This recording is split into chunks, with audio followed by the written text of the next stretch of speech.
6 अप्रैल 2023 को हनुमान जयंती का यह दिन होता है। लेकिन देखिए साहब कि जयंती हम क्यों नहीं बोलते हैं, कि जयंती शब्द जो है उन लोगों के लिए प्रचलित है जिनका जन्म हुआ है और जिनकी मृत्यु हो गई है और जिनका हम जन्मदिन मना रहे हो। तो जिन लोगों की मृत्यु हो गई है उनका जन्मदिन में यदि मनाया जाता है तो जयंती कहा जाता है। लेकिन भगवान जो है हनुमान जी हैं, वो उनका जन्म तो हुआ है लेकिन वो अमर हैं। तो अमर होने के कारण उनका जयंती नहीं बोल सकते हम, उनका प्रकटोत्सव या जन्मोत्सव कहना चाहिए। तो हमें हनुमान जन्मोत्सव के रूप में 6 अप्रैल को हम ये दिवस मनाने जा रहे हैं। तो ये दिवस इतना बड़ा है कि यदि किसी भी व्यक्ति को कोई समस्या आ रही है, किसी व्यक्ति को कोई भी जो है ऋण, रोग और बाधा या कर्ज से लेकिन जो भी समस्या आती है, या किसी को रोग से संबंधित समस्या आ रही है, तो उन सभी समस्याओं को दूर करने के लिए आज का दिन विशेष महत्वपूर्ण दिन है। हनुमान जन्मोत्सव जो है ये चैत्र जो महीना चल रहा है, चैत्र मास है, उसके पूर्णिमा का दिन मनाया जाता है। विशेषकर वो भगवान का जन्मोत्सव होता है हनुमान जी का। लेकिन साल में एक बार और यही दिवस मनाया जाता है, इसे हनुमान जयंती, हनुमान प्रकटोत्सव कहा जाता है। वो कार्तिक मास में चतुर्दशी जो आती है उसे नरक चतुर्दशी कहा जाता है। उस दिन भी भगवान का जन्म दिवस मनाया जाता है। और उस दिन इसलिए मनाया जाता है क्योंकि जन्म तो एक ही दिन होता है सभी का, भगवान का भी जन्म एक ही दिन हुआ।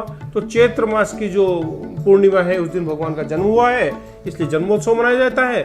और कार्तिक मास में जो भगवान का जन्म दिवस इसलिए मनाया जाता है कि उनकी जो है विजय हुई थी उस दिन, तो विजय का जो उत्सव मनाया जाता है उसको भी जन्मोत्सव के रूप में ही मनाया जाता है।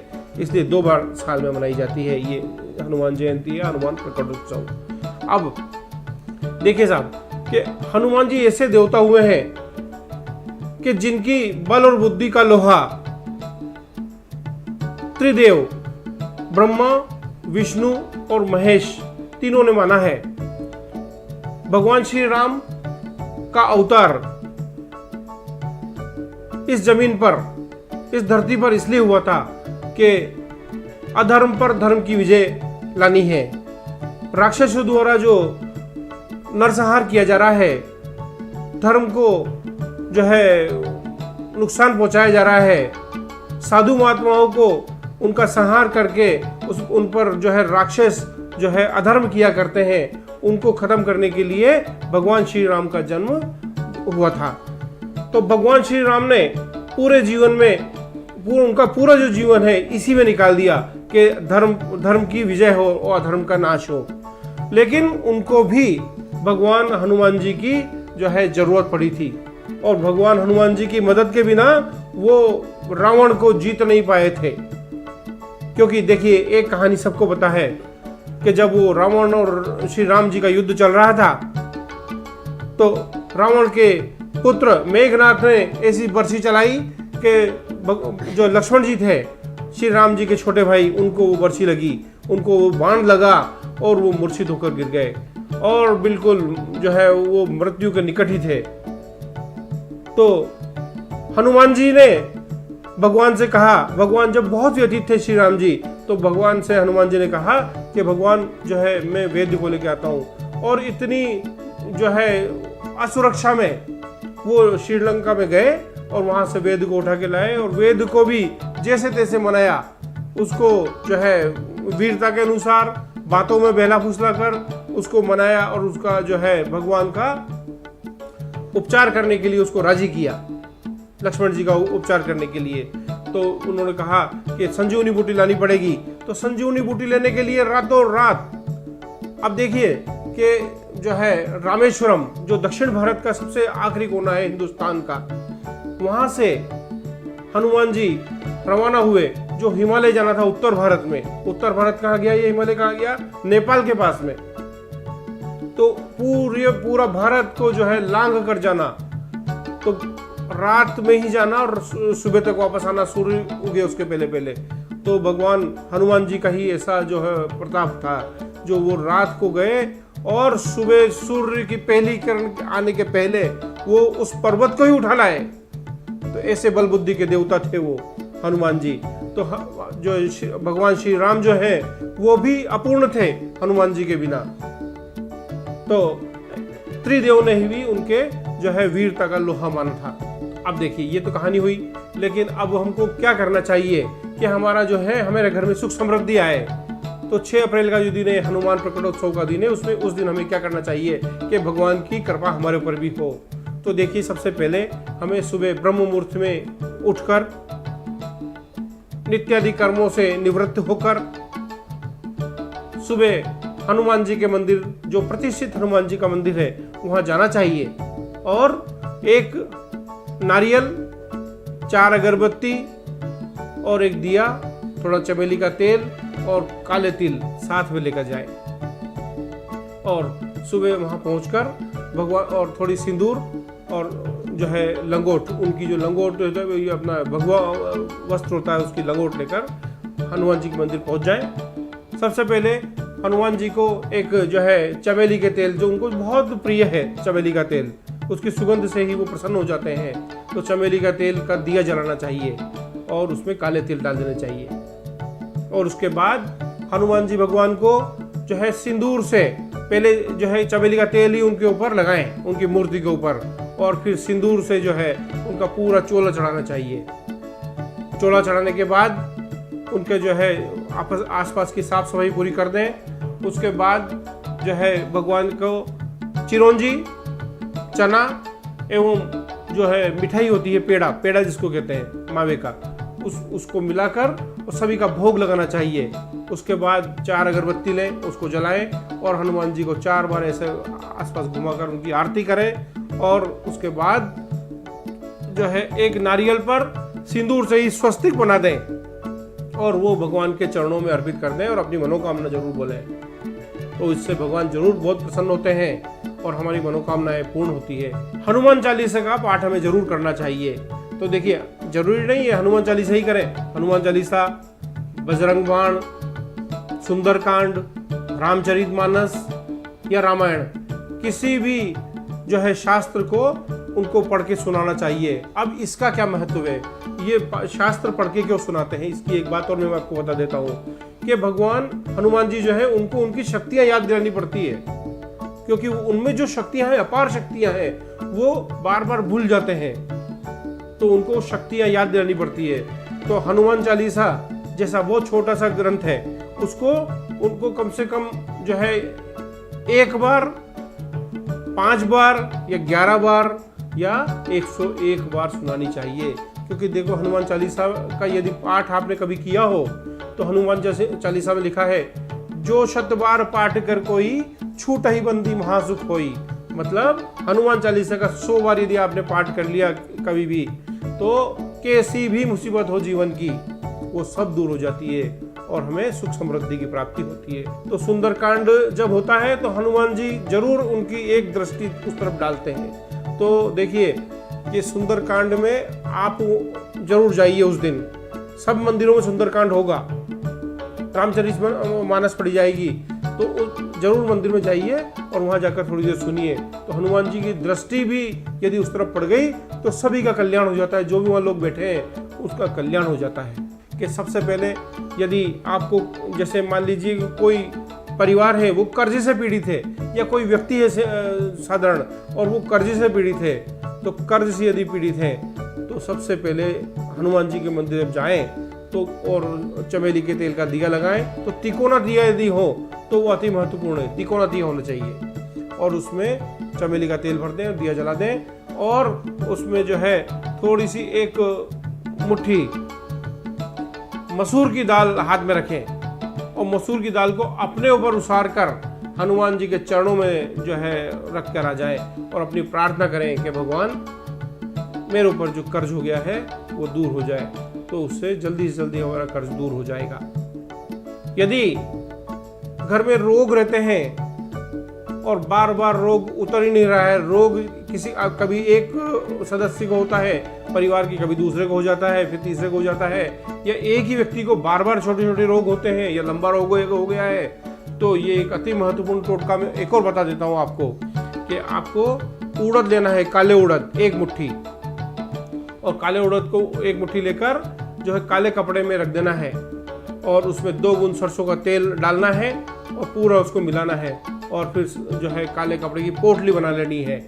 उस पोटली को हमारे ऊपर, जिस भी सदस्य के ज़्यादा रोग रहते हैं तो उसके ऊपर उसार कर, यदि सभी सदस्यों को रहता है तो पूरे घर पे उसको उसार लेना चाहिए और उसार कर 7 बार और अपनी मनोकामना बोलनी चाहिए और जाकर एक चमेली का तेल का दिया भगवान को लगाकर और चरणों में वो पोटली रख दें और भगवान से कहने कि भगवान हमारे जो है घर में रोग जो रहता है तो उसको दूर करें। उन लोगों को विघ्न बाधाएं ज़्यादा आती है, जीवन में संघर्ष ज़्यादा करना पड़ता है, उन लोगों के लिए सबसे अच्छा उपाय वह है, ये बता रहा हूँ आपको, कि थोड़े चावल लें 1 मुट्ठी और उसमें जो है कंकु मिला लें, लाल रंग का पूरा कंकु मिला लें और उसको मिला लें और मिलाकर मुट्ठी में ले लें हाथ में और अपने ऊपर 7 बार उसार लें और एक चमेली का तेल का दिया भगवान को जलाकर और वो जो है चावल 7 बार उसारे हुए भगवान के चरणों में रख दें और हाथ जोड़कर प्रार्थना कर लें। तो ये इतना महत्वपूर्ण दिन है कि साहब ये जो मैं आपको टोट के बता रहा हूँ ये टोट के अनुभव से किए हुए हैं, इसलिए जो है सारी बाधाएं हमारी दूर हो जाएगी। जो भी व्यवधान आ रहे हैं काम धंधे व्यवसाय में, नौकरी में, पढ़ाई लिखाई में, जो भी व्यवधान हमारे आ रहे हैं, यदि कोर्ट कचहरी भी चल रही है तो कोर्ट कचहरी का भी व्यवधान आ गया है, तो इस तरह के ये टोटके आप कर लें तो उससे सारी हमारी जो बाधा है वो दूर हो जाएगी। सबसे पहले हनुमान मंदिर जाएं सुबह, जैसा आपको बताया मैंने, वो चोला चढ़ाएं, उनको भगवान को चमेली का तेल का दिया लगाएं, है ना। उसके सबसे बाद में अंत में जब वो कोई ग्रंथ का उनको सुना भी दें पाठ, उसके बाद जब अंत में घर आने लगे तो भगवान के चरणों का दोनों हाथ से ऐसे लगाकर और जो है सिंदूर घर ले आए और घर के चारों कोनों में उस सिंदूर को जाकर लगा दें। तो ये इतना अच्छा, और घर के जो मुख्य द्वार है उसकी जो देहली होती है जो नीचे पैर में आती है, वो देहली के ऊपर सबसे ऊपर का हिस्सा जहाँ सिर टकराता है वहां पर उसको सिंदूर को लगा दें। तो कैसा भी टोना टोटका हुआ, नजर दोष हुआ, बंधन हुआ, वो सब टूट जाता है और हमारे घर में डर नहीं लगेगा। जो नेगेटिव प्रभाव होता है, नकारात्मक शक्तियां होती है, वो सब भाग जाती है, क्योंकि जो है हनुमान जी ऐसे देवता हैं जो नेगेटिव जो पावर होती है, जो नकारात्मक शक्तियां होती है, उनके नाम से ही दूर रहती है। इसलिए ऐसे देव को जो है हम बारंबार प्रणाम करते हैं उस दिन और जो है उनकी साधना करनी चाहिए। अब हम बात करते हैं कि ज्योतिष के आधार पर 12 राशियां होती है। अब 12 ही राशियों में हनुमान जयंती के दिन हमें ऐसे हर राशि वाले क्या करें कि हमें उसका बहुत लाभ मिले और हमारा घर में सुख समृद्धि आए। तो देखिए, सबसे पहले मैं बात करता हूँ, मेष राशि के स्वामी ही मंगल है और मंगल भगवान हनुमान जी के ही जो है, हनुमान जी उनका अधिष्ठाता है मंगल के। मंगल जो ग्रह है उसका अधिष्ठाता भगवान हनुमान जी है। तो जब भी किसी मेष राशि वालों को कोई समस्या आती है तो हमें जो ज्योतिष का कार्य करते हैं वो लोग ये सलाह देते हैं कि आप हनुमान जी की साधना में लग जाएं सबसे पहला। तो आपके लिए तो बहुत महत्वपूर्ण दिन है। यदि मेष राशि वालों को वर्तमान में राहु की समस्या सता रही है, राहु मेष राशि में ही विद्यमान है, तो काम धंधे व्यवसाय में बाधाएं आ रही है, आर्थिक तंगी आ रही है ना, पैसा कहीं बाजार में अटक गया है, व्यापार में समस्याएं आ रही है, तो इतनी सारी बहुत सारी समस्याएं मेष राशि वालों को हो। तो मेष राशि वालों को भगवान हनुमान जी को जैसा मैंने पूजा पाठ का तरीका बताया करके और लाल पुष्प चढ़ाने चाहिए। और लाल रंग की माला यदि आपके पास मिल जाए, जैसे मान लीजिए मूंगा की माला, मूंगा जो रत्न होता है उसकी माला मिल जाए, या लाल कलर के कोई से भी मोती की माला मिल जाए, तो आपको हनुमान जी के मंदिर में बैठकर ओम हुम हनुमते नमः, ओम हुम हनुमते नमः, इसका 108 बार जाप करना चाहिए। ये मेष राशि वालों के लिए अति उत्तम रहेगा। लाल पुष्प जरूर चढ़ाएं। लाल पुष्प में आप गुलाब का भी हो सकता है, गुड़हल का भी हो सकता है, इस तरीके के पुष्प आपको हनुमान जी को चढ़ाने चाहिए। दूसरी राशि है वृषभ राशि। वृषभ राशि के स्वामी शुक्र है और वर्तमान में जो वृषभ राशि है वो 12वें राहु के प्रभाव में चल रही है, तो राहु का प्रभाव उनको भी मिल रहा है। तो देखिए साहब आप के राहु का प्रभाव है और हनुमान जी जो है ये नकारात्मक जो शक्तियां हैं उनके घोर विरोधी है। उनके केवल नाम मात्र से ही ये नकारात्मक शक्तियां दूर हो जाती है। तो राहु जो है ये एक ऐसा ग्रह है जो नकारात्मक शक्तियां ज्यादा देता है। जब भी इसका प्रभाव आता है तो नकारात्मकता आ जाती है, बुरी संगत में लग जाता है व्यक्ति, इस तरह की अवस्था में पैसा उलझ जाता है हमारा, चलते काम में विघ्न आ जाता है। तो इन भगवान के नाम से ही वो आज जो है 6 अप्रैल का दिन जो है इतना अच्छा दिन है।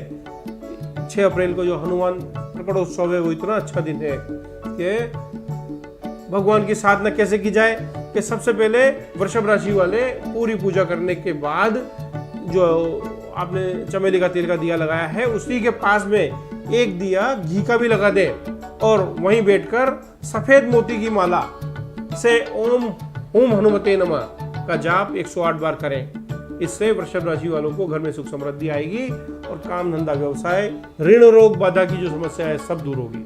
तृतीय राशि है मिथुन राशि। मिथुन राशि के स्वामी बुध हैं और रंग है हरा। तो मिथुन राशि के जो व्यक्ति हैं उनको हनुमान मंदिर जाकर पूरी पूजा पाठ करके जैसा मैंने बताया और हरे मूंग या हरे पुष्प साथ में ले जाएं और भगवान को चढ़ा दें और अपनी मनोकामना बोलें। और यदि हरे रंग के कोई भी रत्न की माला है आपके पास तो ओम हुम हनुमते नमः का जाप जो है उस माला से करें, हरे रंग की माला से। तो फिर आप देखिए कि आपको खुद परिवर्तन नजर आ जाएगा काम धंधे व्यवसाय में, घर परिवार में, और जो है माहौल घर परिवार का अच्छा हो जाएगा। संतान से संबंधित जो समस्या यदि चल रही है तो वो भी ठीक हो जाएगी। अगली राशि है कर्क राशि। कर्क राशि के स्वामी चंद्रमा है और रंग है सफेद। तो और वर्तमान में देखिए साहब कर्क राशि वालों को शनि की ढैया का प्रभाव है और जब भी किसी ज्योतिषी के पास कोई व्यक्ति जाता है तो सर्वप्रथम यही बताया जाता है कि आप हनुमान जी की उपासना कीजिए शनिवार मंगलवार को जाकर, क्योंकि आपको शनि की ढैया चल रही है और इस समय कर्क राशि वालों को शनि की ढैया का प्रभाव चल रहा है। तो ऋण रोग और बाधा ये साफ साफ देखने को मिलेगी आपको। आपका स्थान परिवर्तन हो सकता है, पैसा कहीं उलझ सकता है, घर में आर्थिक तंगी आ जाएगी। ये सब चीजें जो है कर्क राशि वालों को रहेगी। तो उसके लिए सबसे महत्वपूर्ण दिन है चावल की खीर बना लें और भगवान को ले जाकर उनका भोग लगाएं और वहीं सबको बांट दें। तो ये प्रयोग बहुत अच्छा है कर्क राशि वालों के लिए। और सफेद मोती की माला यदि उससे ओम हुम हनुमते नमः का जाप कर सके तो वो भी बहुत अच्छी बात है। 5वीं राशि है सिंह राशि। सिंह राशि के स्वामी सूर्य हैं और देखिए साहब सूर्य जो है शनिदेव के पिता हैं और सूर्य जो है हनुमान जी के गुरु भी माने जाते हैं। जब माता अंजनी ने बचपन में हनुमान जी भगवान को महावीर को पढ़ने के लिए भेजा तो सूर्य के पास ही भेजा था। सूर्य गुरु है, सभी जो ग्रह हैं उनके भी गुरु हैं। के मंदिर में बैठकर और हरे रंग की माला से ओम हुम हनुमते नमः ये गुप्त मंत्र है, इसका जाप करना चाहिए। ये हनुमान जी का एक सिद्ध मंत्र है। इसका जाप करने से भगवान बहुत प्रसन्न होते हैं और हमें आशीर्वाद प्रदान करते हैं। तुला राशि जैसा नाम से ही प्रतीत है तुला, तो तुला एक व्यापारी के पास होती है। तो ये राशि व्यापारिक राशि है। ऐसे जो लोग तुला राशि के जो लोग होते हैं व्यापारिक दिमाग वाले होते हैं, उनके मन में स्वार्थ की भावना ज्यादा होती है। तो इस दिन यदि तुला राशि वालों को कोई भी समस्या है और समस्या नहीं भी है तो तुला राशि वालों को सफेद चावल ले जाकर उसको अपने पर उछार कर 7 बार और भगवान के चरणों में चढ़ाकर जरूर आना चाहिए और सफेद मोती की माला ले जाकर ओम हुम हनुमते नमः का जाप जरूर करना चाहिए। जिससे हमारे व्यापार में, काम धंधे में, घर परिवार में जो भी बाधाएं आ रही है वो दूर हो जाती है। वृश्चिक राशि का स्वामी भी मंगल ही है, रंग है लाल और मंगल के अधिष्ठाता भगवान हनुमान जी ही हैं। तो ये राशि हनुमान जी की ही राशि एक तरीके से मानी जाए तो इस राशि वालों को तो विशेषकर हमेशा हनुमान जी के चरणों में जो है पूजा पाठ करनी चाहिए और ढोक दे के आना चाहिए और हमारी मनोकामना बोल के आनी चाहिए। तो जल्दी प्रभाव पड़ता है, जल्दी सब समस्याएं दूर होती है। और वृश्चिक राशि वालों को एक रक्त चंदन, लाल चंदन की माला ले जाकर हनुमान जी के मंदिर में जाकर ओम हुम हनुमते नमः का जाप करना चाहिए, जिससे सारी समस्याएं हमारी दूर हो जाती है। और जो है हनुमान चालीसा पढ़नी चाहिए। धनु राशि के स्वामी है गुरु, और धनु राशि वालों को वर्तमान में जो है शनि की ढैया से प्रभाव से मुक्ति मिल गई है, शनि की 7.5 से मुक्ति मिल गई है। वर्तमान में धनु राशि वालों को यदि फिर भी कोई समस्या है तो हनुमान प्रकटोत्सव वाले दिन 6 अप्रैल को पूरा पूजा पाठ भगवान के चोला चढ़ाएं सिंदूर का, और सारा पूजा पाठ आरती करें और प्रसाद चढ़ाएं। उसके बाद चमेली के तेल का दिया लगाएं और फिर वहीं बैठकर लाल कनेर के पुष्प उनको भगवान को चढ़ाने चाहिए।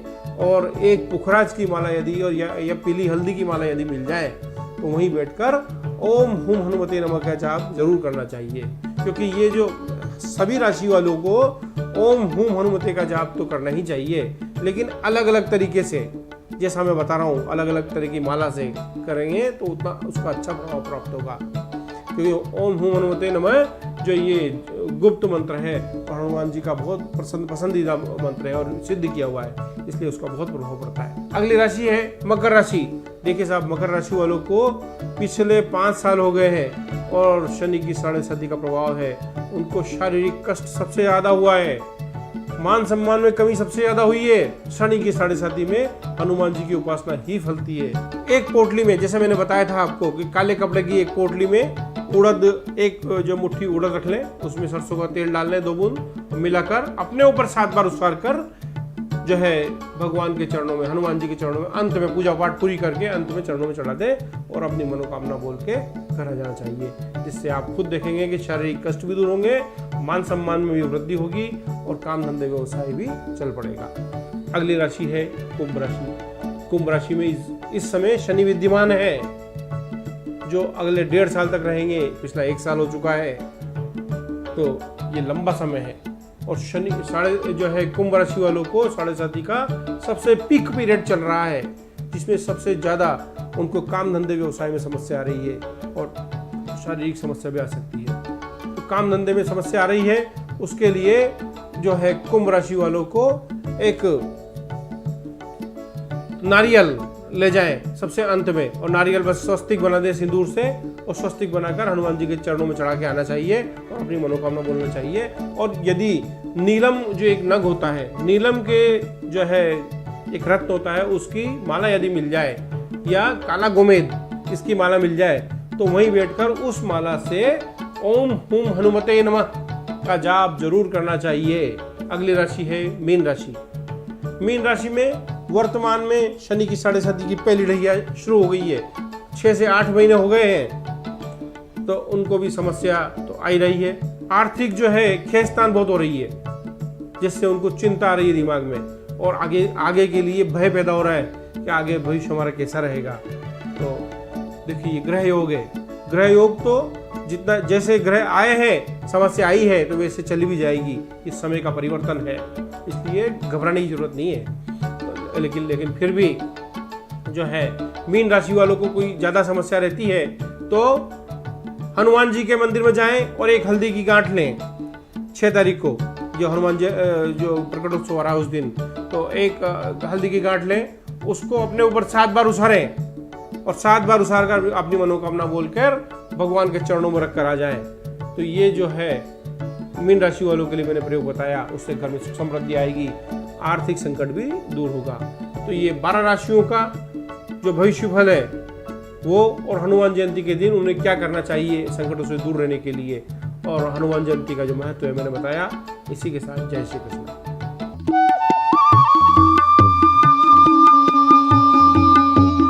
मेरी लाडली बहन